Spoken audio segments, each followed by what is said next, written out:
turabagumiriye mu izina rya Yesu kandi tunezerewe n'uko Imana itugabiye mu mwanya kugira ngo dusangire hamwe ijambo ry'Imana. Iminsi irasa nk'ingana, nabonye umugisha Imana yaduhezagiye kuva mu gitondo twumvirije amajambo Imana yakoresheje umukozi w'Imana Aroni, tukumviriza amajambo y'Imana umukozi w'Imana ngo ntiyanguye yadusiguriye kuko twari kumwe ikoraniro rya mbere n'abandi bafise ibikorwa bakora bibasaba gukorera n'ikoraniro rya kabiri. Mwabonye ko twabonye Imana mu rufatiro umukozi w'Imana yarafise bavuga ngo umwami ki, nukuvuga ngo umwami ki canke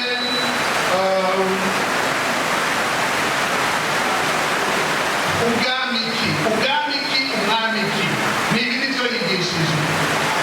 Nukuvuga ko amajambo yadufashishije kumenya ubwami n'umwami umuntu akorera yari amajambo akora ku mitima yacu. Burya turi mu bwami bubiri, utari kuri bumwe ari ku bundi.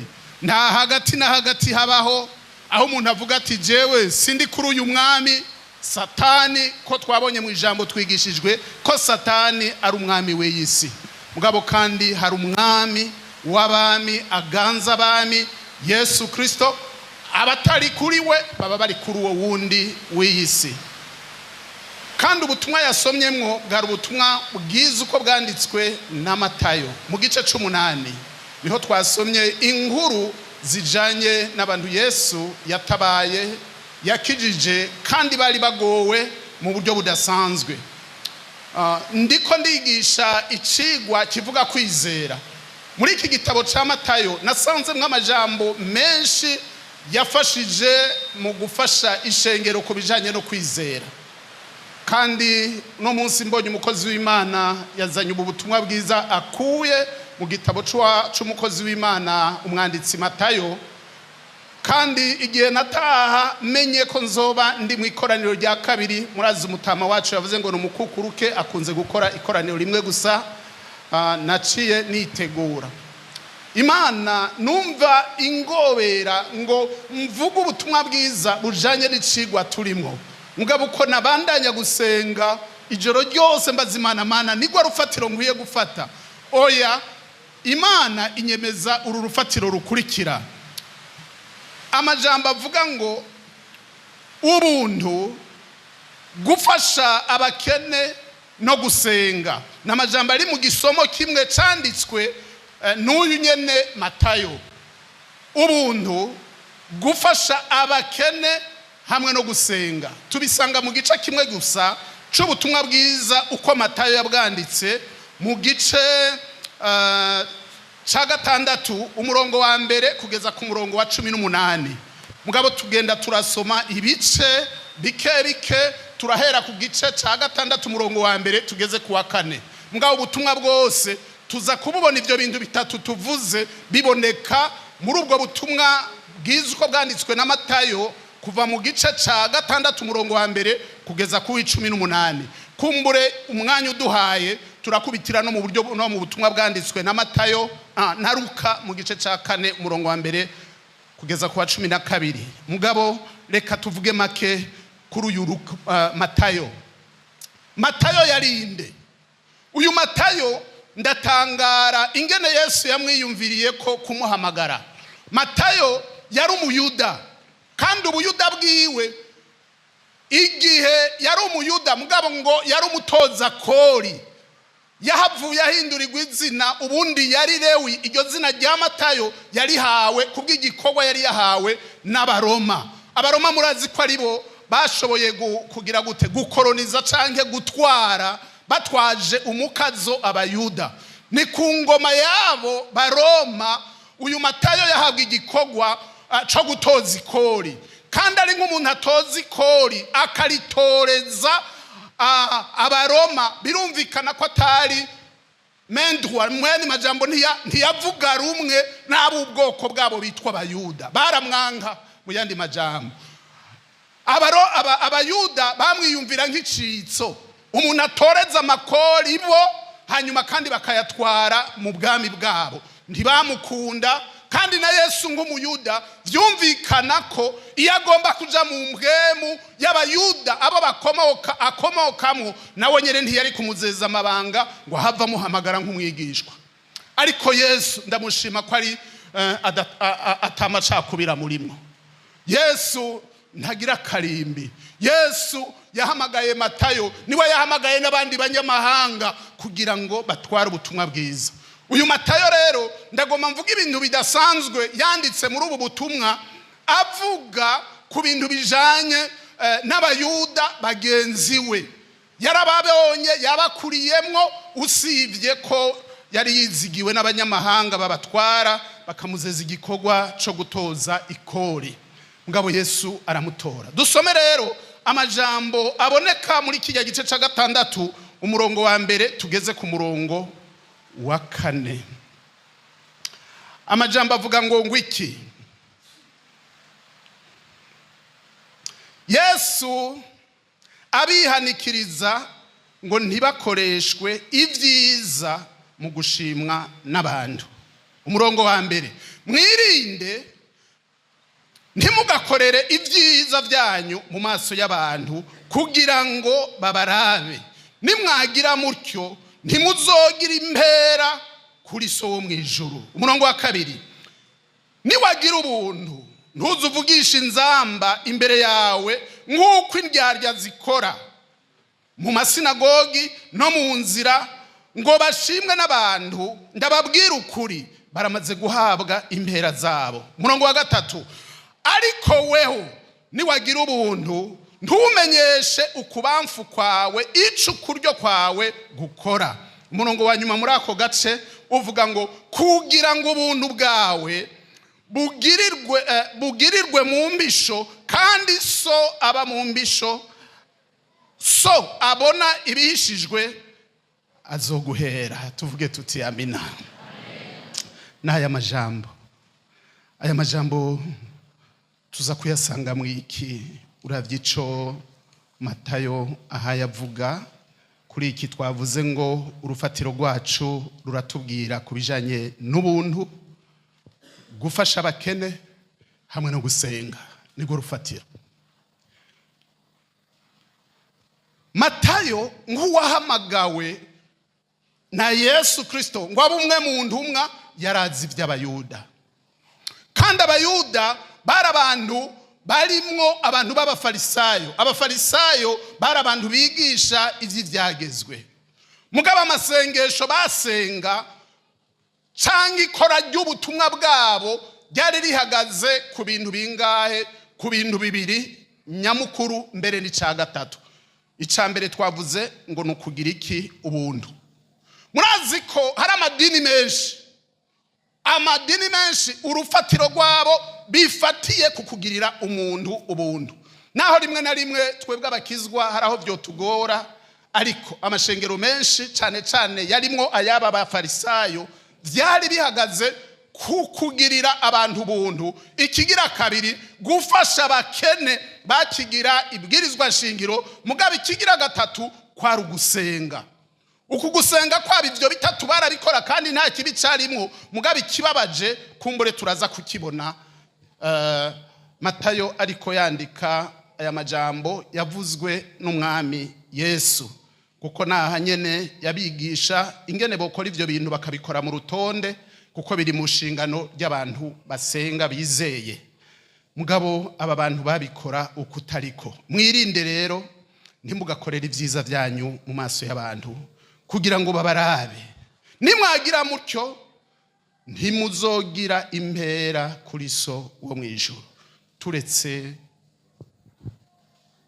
aba bayuda n'abafarisayo, mbega mu bizera birashoboka ko umuntu akora ibintu kugira ngo ababigiriye bamushime? Birashoboka ko umuntu ivyo akora bikoreshwa kugira ngo abantu bavuge bati uri umuntu mwiza, ibyo abantu bose bovyipfuza. Mugabo ubu butumwa bwiza bwa Yesu Kristo ariko avuga ngo ntimugakorere ibintu abantu mu maso yabo mukabagirira ibyiza kugira ngo babashime. Hana acavuga ati nimwagira mutyo ntimuzoronka impera, ntimuzogira impera kuri so wo mwijuru. Ico ni kimwe. Ikigira kabiri muri bitatu avuga niwagira ubuntu, ni bwa bundi nyene bwo kugirira neza abandi, ntuzuvugisha inzamba imbere yawe nguko indyarya zikora mu masinagogi no mu nzira ngo bashimwe n'abantu. Ndababwire ukuri baramaze guhabwa impera zabo. Aka niko karakaranga kaba bafarisayo. Kandi n'ubu ni wavyitegereza neza ibi bintu bibaho mu madini. Hari abantu uzobona bihaye ihangiro ryo kugomba gukora ibyiza, ibikorwa by'ubuntu, ukamenga ivyo bikorwa byohindukira bikaba ikintu gishimwa n'Imana. Mugabo ngo uwubikora, kuko naba nuko babikora, nawe nyene ibikorwa by'ubuntu bwiwe bivuga ngo aramaze guhabwa impera ziwe, kandi impera zabo baramaze kuzihabwa. Uhereye mu bayuda n'amadini y'abakomotse ko no mu karere ivyo bintu barabikora, n'uno munsi barabikora. Hari abantu batitura ivy'Imana ukumva ngo nta vy'abakristo, ngo abakristo ntibazi gufashanya, ngo abakristo ntibatanga, abakristo ntibagira ubuntu.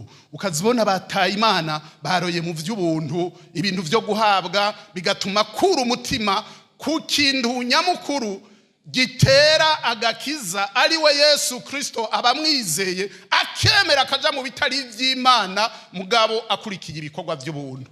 Ubuntu, ibintu umuntu aguhaye, ibintu umuntu agukoreye, ivyo nivyo garagaza ko aba bantu bari abantu beza, canke ababikora ari abantu beza. Kuko hari ababikora kugira ngo bubake izina, bavuge ko ribari urangiranwa mu kugira neza. Mugabo aha Yesu avuga ati baramaze guhabwa impera zabo. Gatatu, ariko weho ni wagira ubuntu, ntumenyeshe ukubamfu kwawe ico kuryo kwawe gukora. Aha hari banga ridasanzwe bene data. Mugereranije wewe nka wewe na jewe nka jewe. Mbega iyi mikrofone kwifashwe n'ukubamfu, kubandi mushobora kubona kwiri buryo, mugabo je nayifatishije ukubamfu. Mugabo aha uku kuboko gufashe mikrofone, uku kuryo ntikuzi ko hari imikrofone iri mu kubamfu.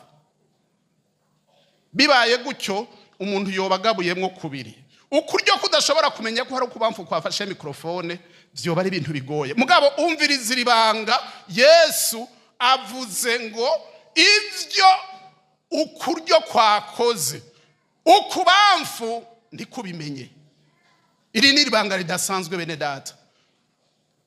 Iri banga ni banga ridasanzwe, kandi kurimenya no kurishurirwa bigomba kuvuga ngo umuntu abitahuye ivyo yomenya kwica rico. Yesu yari kagomba kwigisha abantu kwiyo bakoze ikintu badakwiye kuvuza, naho yoba ari kuri wewe ukubamfu kudashobora kumenya ivyo kuryo kwakoze, nibanga rikomeye gose. Mugabo hari abantu iyo bakoze ikintu acagenda aratangaza. Umuntu akagurira gahuza umuntu, hanyuma bahura mu nzira, murazi burya hari abantu bambara bakabegwa.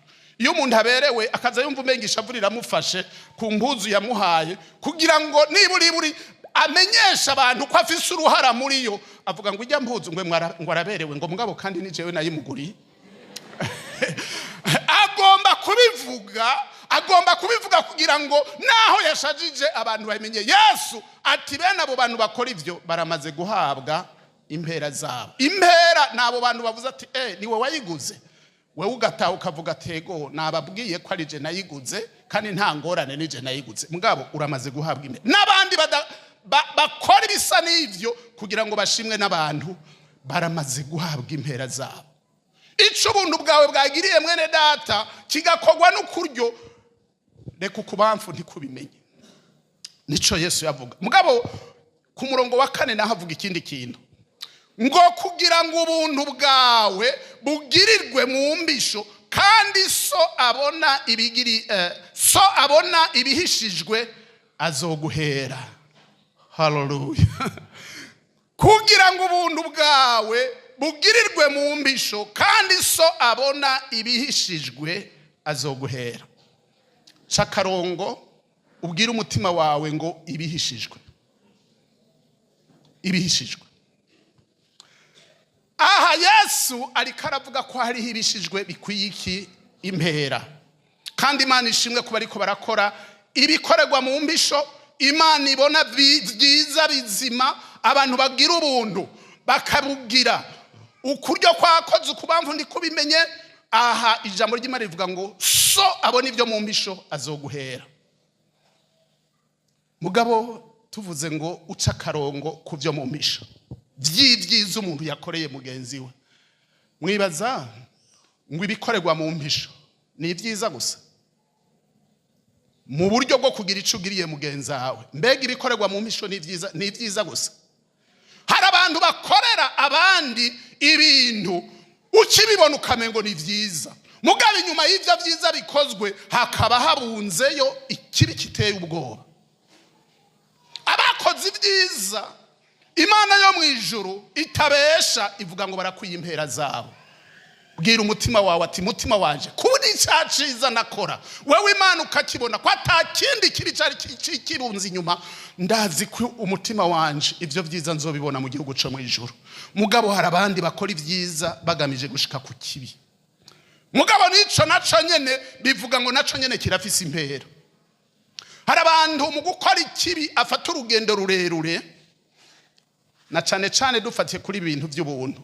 Mwari muzi ko umuntu ashobora gufata urugendo rw'umwaka umwe, imyaka ibiri, imyaka itatu, ariko akugirira iby'ubuntu mugabo agamije kuzoshika gukora ikibi kuri wewe nyene.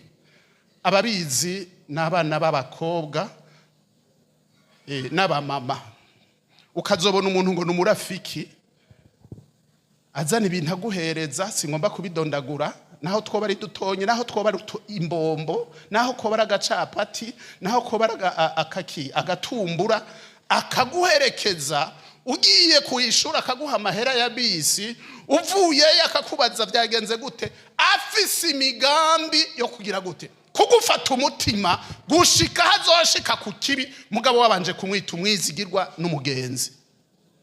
Ivyo iyo hari abantu bafata urugendo rurerure agakorera ibintu umuntu mu buryo bwo kugura umutima wiwe, aha Bibiliya yimbwiye ngo nivyo navyo nyene Imana ntizoreka kubitangira impera. Iyo mvuze impera umengo ni ikintu ciza, mugabo ngira ngo ku muntu akorera bene ivyo novuga ngo igihano cavyo kirahari, kuko nayo nyene bari ingero ikwiranye n'ico kibi yakoze. Yesu rero abwira aba bantu ati kugira ngo ubuntu bwawe bugirirwe mu mbisho kandi so abona ibihishijwe azoguhera. Icoma ishengero rya Kristo, ikintu cyose ukoze ukagikora ku nyungu y'ivy'Imana izogushumbusha mu gihugu cyo mu ijuru. Kandi naho yoba amazi makenyi gusuhaye umuntu, Bibiliya yanje nagwa wimbwira ngo naho gwo bugwato gw'amazi ukaruha umukozi w'Imana kuko ari uvugishwa n'Imana ngo ntiruzobura impera yago. Harabakora rero amazi nitanganika muri regide zo barayaturungikira, usivye ko muri no minsi atari menshi cyane. Hariho ingene abantu bayararira ijoro bakayabura, mugabo iyaje abantu banwa ku buntu. Naho yobarya arafise impera igihe uyatanze muri iyi mpwemu. Yesu yariko yigisha ngo ubuntu bwanyu bwoye kuba ubuntu bw'ubusa, mugabo ubukoreye mu mbisho mu cubahiro c'Imana ntibizobura impera yavyo. Aho ndahejeje kuri ka gace ka mbere kavuga ngo ubuntu bwawe, ivyo uri kurakora by'ubuntu, inyuma yaho bigamije iki? Ni vyiza, uzohabwa impera yavyo. Mugabo bitabaye n'ivyo uri kurakora ibintu ugamije ikindi kintu, navyo bifise impera yavyo canke igihano cavyo. Hano twavuze gufasha abakene. Gufasha abakene murazi ko biri mu bintu Yesu wenye n'ubwiwe yigishije, kandi n'abafarisayo nabo nyene bari basanzwe babifise. Gufasha abakene, kwitwararika abakene bo mu ishengero, abantu bamerewe nabi, kurabana, biri mu bintu Yesu yigishije ko. Mugabo kandi uravye no mu cete Yakobo yanditse, wewe yanditse avuga ngo abantu umuntu niyaba umunyedini mugabo hakaza mwene data wundi ngo akaza kuri we abona ko afise ikintu abuze, we yavuze kubijanye no kubura gahuzu, ngo akaza kuri wewe akakubwira ati mwene data ndakehaniwe ndaburaniwe singira gahuzu. Yakobo wacu avuga ngo vyoba bimaze iki kabene data, ariko avuga ukwizera kutagira ibikorwa, ngo hanyuma ukabona mwene data amerewe gutyo ugaca umubwira ngo genda ego ndabona ko ubuza gahuzu, genda ususuruke Imana izogufasha, Imana izoguhezagira nzogusengera. Mbega uko kwizera nayo majambo umubwiye ngo asusuruke kandi ubona ko agowe arakenye hari imbeho nta gahuzu agira, ntumuha ko gahuzu, mbega uko kwizera kofasha uwo bibwiye? Abandanya Yakobo avuga ngo mbega umuntu niyaza ukabona arakehaniwe arakenye, hanyuma ukamubwira ati ntaco Imana irakubona iragukurikirana ndagusengera nk'umukozi w'Imana, ati mbega uko kwizera ivyo bintu uri kuravuga byofasha umuntu kandi wabonye icabuze? Iki turakigarukana ku ishengero ry'Imana. Yesu mu vyagezwe byose byo mu isezerano rya kera, usomye mu butumwa bwiza bwa Yohana, abipoperaniriza mu vyagezwe bibiri, avuga ngo mukundisha Uhoraho Imana yanyu yo n'imitima yanyu yose n'ubwenge bwanyu bwose n'inkomezi zanyu zose, irigira kabiri ngo mukunde bagenzi banyu nkuko mwikunda. Nayo mabwirizwa Yesu yavuze. Iyo abantu badakundana basenga hamwe, no kuvuga abo bantu ntaho baba batandukaniye n'abafarisayo, ntaho baba batandukaniye. Mugabo Yakobo we avuga ngo idini nyakuri, idini ryemewe n'Imana ngo nugufasha abapfakazi, umuntu agafasha aboro mu magogwa yabo yose, hanyuma ikigira kabiri ngo no kwirinda kugira ngo ntibanduzwe n'ivy'iyisi. Nivyo bituma bibiri Yakobo avuga. Gufasha imfuvyi, gufasha abapfakazi n'aboro, no kwirinda umuntu ngo ntiyanduzwe n'ivy'isi, ngiyo dini nyakuri Yakobo avuga. Ahavuga tukwizera kutagira ibikorwa kuba gupfuye. Ku murongo wa 5 muri ca gisomo cacu ca Matayo avuga ngo iyo musenga ntimukabe nka zandyarya, kuko bakunda gusenga bahagaze mu masinagogi no mu mayira abiri, ngo biyerekane imbere y'abantu. Ndababwira ukuri baramaze guhabwa impera zabo. Ariko weho iyo usenga uje haruguru mu nzu yawe, wugara urugi usenge saba mu mbisho, kandi so akuboneye mu mbisho azoguhera. Kandi nimwasenga ntimukabomboranya amanwa nk'uko abanyamahanga bagira, biyumvira yuko bazokumvirwa kubw'amajambo yabo menshi. Ntimuze muse nabo, kuko so azi iryo mukenye mutaramusaba. Nuko musenge mutya. Aha Yesu aciye atangura kwigisha ikintu kijanye no gusenga. Abafarisayo kuja mu mayira abiri, kwiyerekana bari imbere y'abantu benshi, canke bari mu sinagogi, n'abantu bashobora gusenga naho baba bageze mu mayira abiri. Kandi bene abo bantu n'uno munsi barahari. Jewe mpora ndabibona, hageze umwanya wo gusenga, umuntu ntaraba ngo hari isoko rya Bujumbura, umuntu ntaraba ngo harabangana gute, umuntu asohora karago kiwe ukazibona arapfukamya akaduza akagira bijyanye musanzwe muzi bahora bagira. Umuntu yo kwibaza ngo nibisanzwe, mugabe ibi byarahamyeho. Abantu bagomba kwiyerekana ko ari abantu beza basenga cyane, bakaja mu migwi bakiyerekana ko ari abantu b'Imana. Ibi ndabivuge kwiki, ugusenga hari ugusenga ku kwiyerekana. Umuntu akavuga ati je ndi umukristo kwa Johnson, ndi umukristo jewe nsengi ya mbere canke nsengi ya kabiri. Ivyo birashoboka. Mugabo Imana yo mwijuru irazi kuhinjira uhasengera. Mugabo vy'ukuri urazi gusenga ukwibanga, atari uko kuza guhurira ngaha iminsi yose ku munsi wa Mungu tugahurira ngaha. Hari ukundi gusenga aha Yesu yagomba yigisha abantu biwe, ko atari ibintu by'amakoraniro gusa, ko atari ibintu by'igihe hari abantu bakabona ngo nakavuye gusenga canke yagiye gusenga. Nibi ubona ku murongo w'icenda ahavuga ngo nuko musenge mutya. Muti data wa twese wo mwijuru, izina ryawe ryubahwe, ubwami bwawe buze, ibyo ugomba bibe mu isi nk'uko biba mu ijuru. Uduhe ibyo kurya dukwiranye uyu munsi, uduhebera imyenda yacu nk'uko natwe twahebeye abari mu myenda yacu, kandi ntutujane mu bitosha nabi, ariko udukize wa mubi, kuko ubwami n'ubushobozi n'icubahiro ari ibyawe ibihe bidashira. Amen. Chakarongo ku murongo wa 14. Kuko nimwaharira abantu ibyaha byabo, na so wo mu ijuru azobaharira namwe. Ariko nimutaharira, ni ku 15,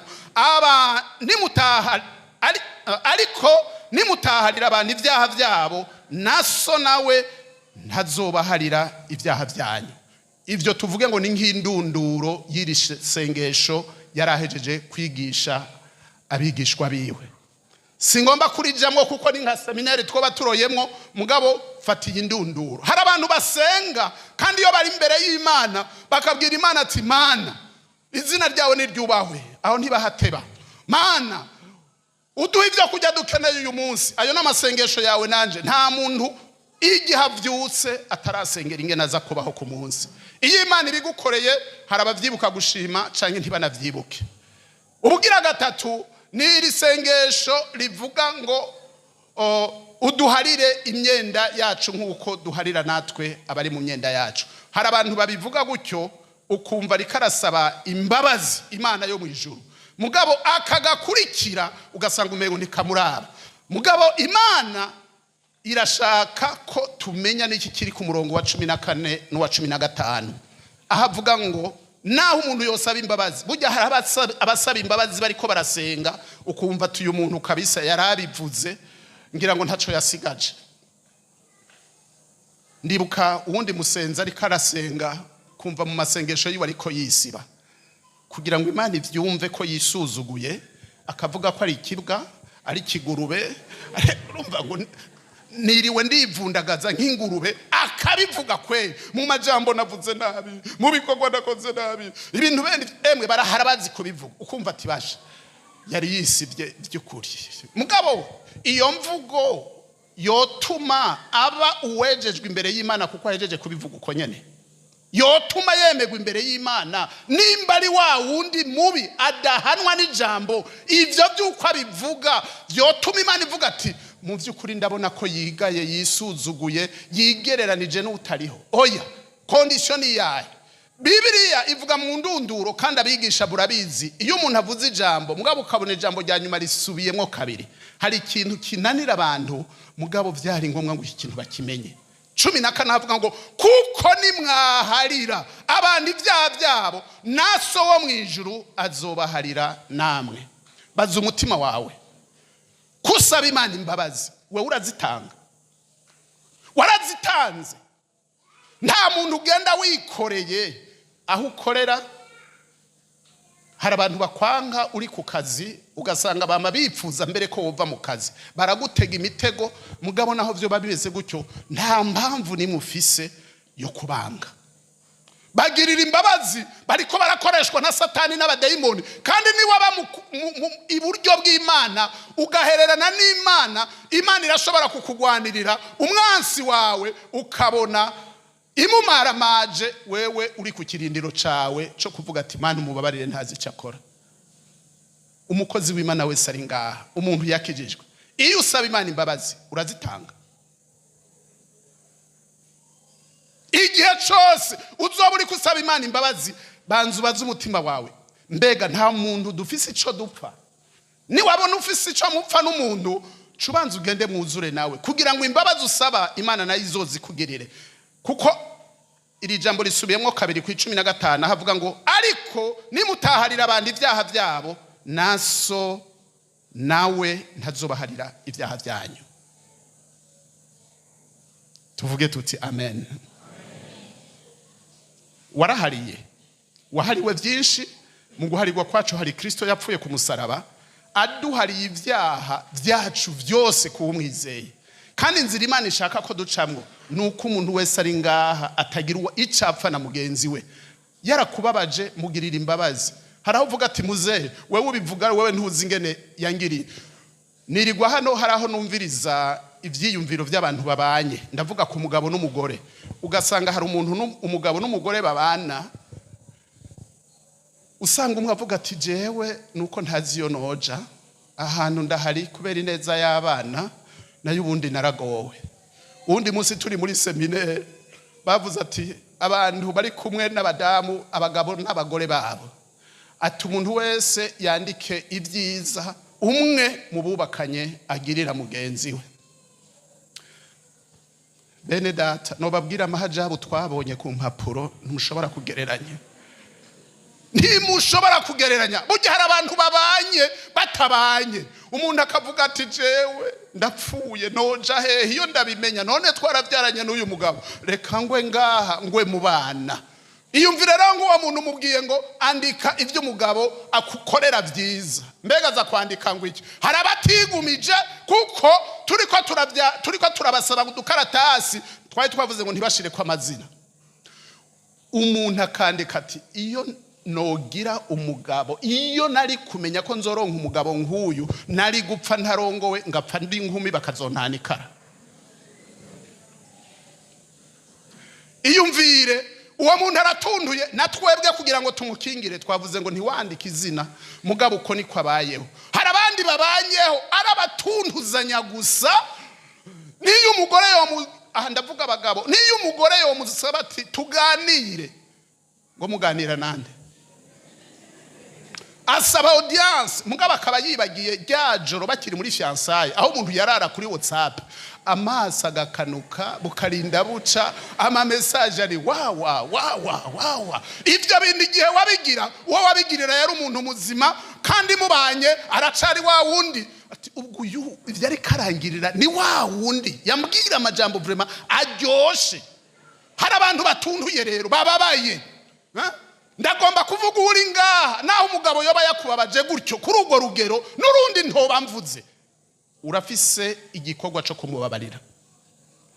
Ndavuze abagabo kenshi tuvuga ngo nibo batuntuza abagore. Mwari muzi ko hari abagore nabo batuntuza abagabo? Abagore rero ni too much akavuzwe n'abandi. Umugore yabaye mubi beneda arashobora gutuntuza umugabo. Je ndazi umugore umwe ahantu ntagomba kubabwira. Iyumvire umugore ashobora kwiyumvira ati kugira ngo nkoze isoni umugabo wanje, akambara ibicocerwa, agahitana abana akabambika impuzu ziteye isoni, agaca basorera no ku kazi. Aho rero ushobora kuba uri umukadre wambaye neza, hanyuma ukazibona ngo ariko hariho umuntu ahaye avuga ngo arondera naka, ngo kandi yitwa naka, ngo atubwiye ngo genda ngo muvugane. Ucubona umugabo arasohotse ni karuvati afise ikoti, akazabona umugore wiwe n'uducocerwa, abana biwe ntiyabasize utuvuta ahubwo yabasize umunyota, kugira neza ngo banza maramaze umugabo. Iyumvire kandi wakabigira abibona kugira ngo amukoze kuyisoni. Hari amagorwa abantu bubakanye bagowe. Mugabo nagomba mvuge ngo umugabo wawe abayicange cyangwa umugore wawe akabicange, erega ni canke ci wawe. Hari umuntu yamuguhekereje, hari umuntu yamugufatiye kwizosi.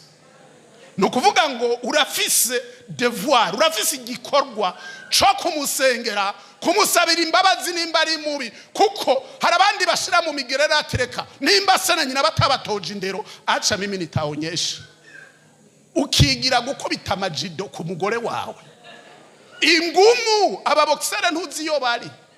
Ugomba kuja muri club yo guterana ingumu, ubwo ni woje bakakwandika aho uterana ingumu n'abashoboka.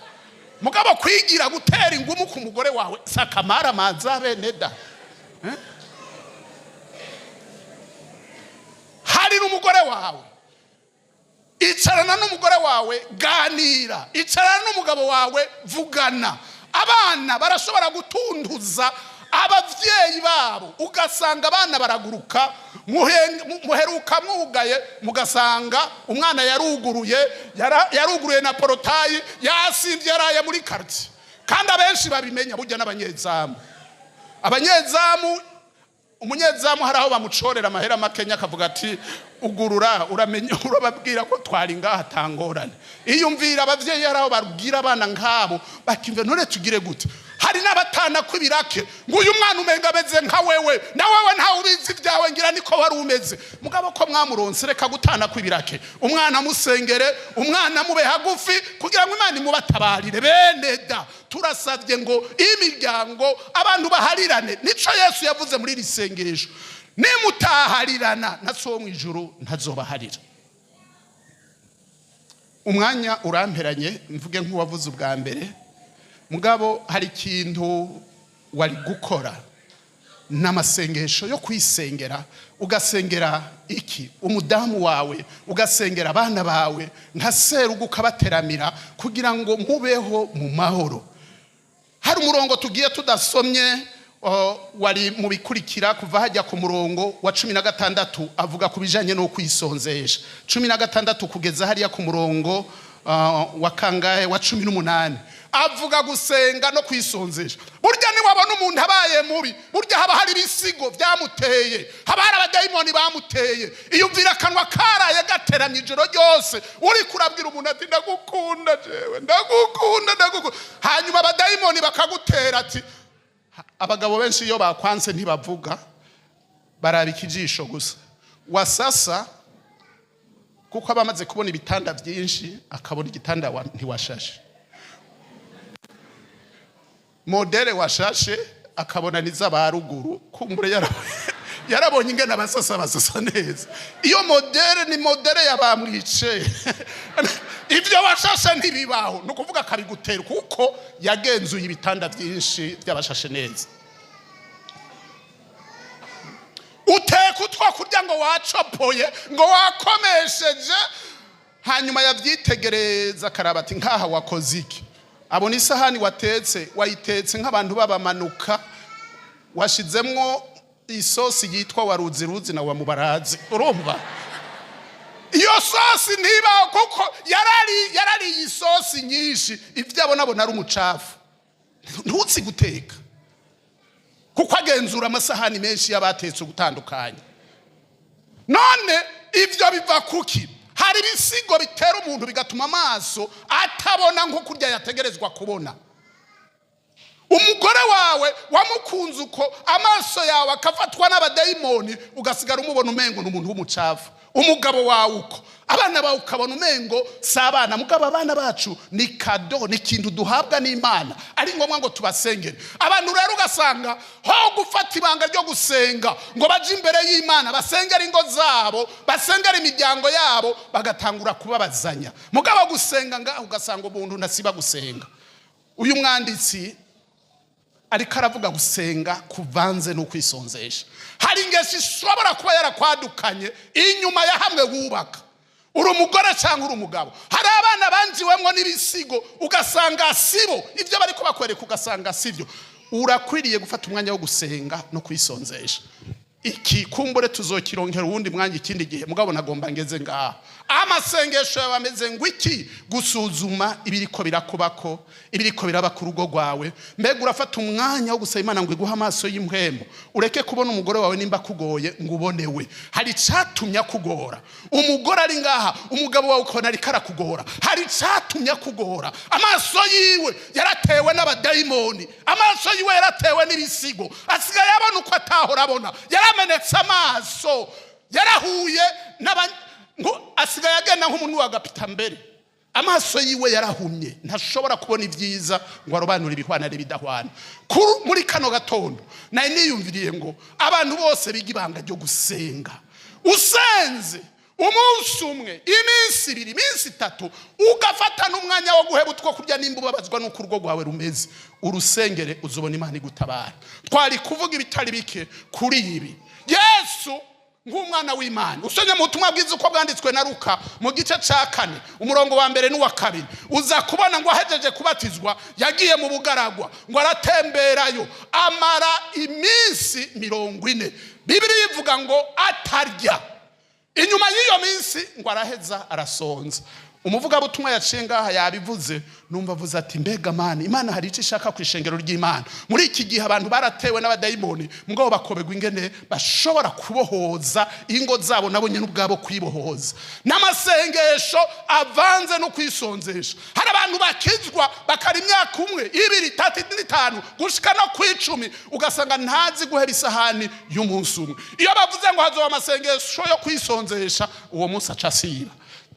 Chasiba avuga ati ubwo jewe no marisaha yose ntacishije akantu ku munwa. Erega hariho abantu ku munwa wabo haguma hagira kujya genda tunze nk'intuzenye udukwavu.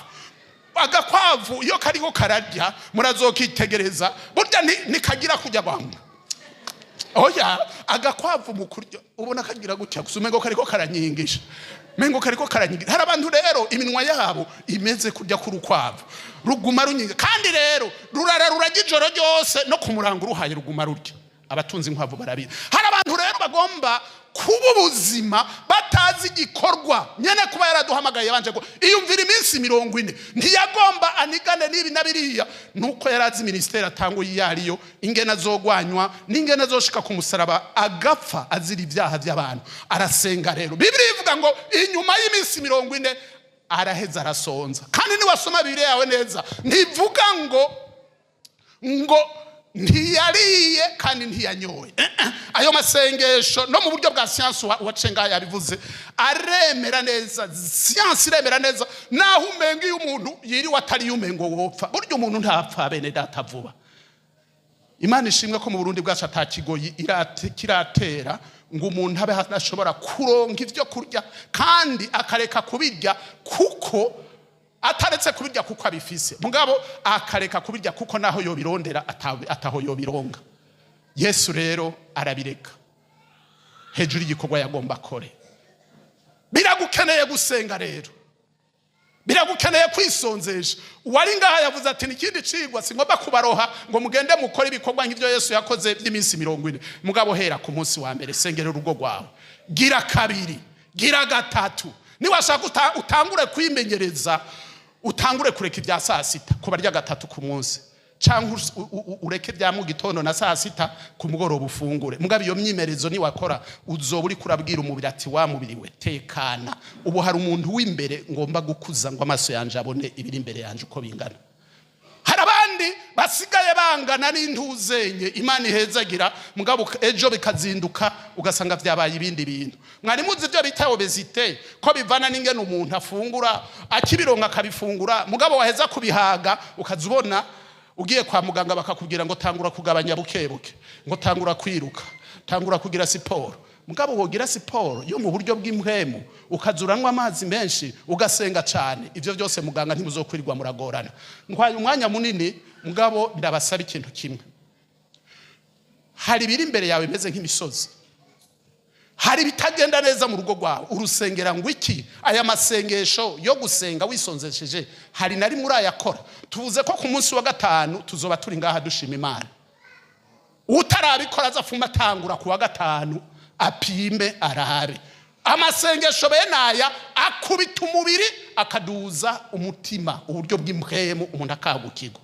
Ndagomba ngo ishengero ryose tuve hasi twisengere. Hasi mvuga ngo muze muhamagare, turakeneye kugira iyo myimenyerezo. Ibigeragezo biri mu mihiri wacu biraho dukorera, ibigeragezo bitandukanye, nta yindi nzu zobitsindamwo atari ugusenga. Yesu avuga ati musenge. Ayo masengesho niyo azogufasha kugira ngo umenye ibisigo biguteye canke byateye urugo rwawe, byateye abana bawe, byateye abagukoresha, ugahangana navyo uciye mu buryo bw'amasengesho. Ntiwigwanire, mugabo ijuru rirahari ngo rigutabare. Imana ibahezagire kandi ihezagire ijambo ryayo.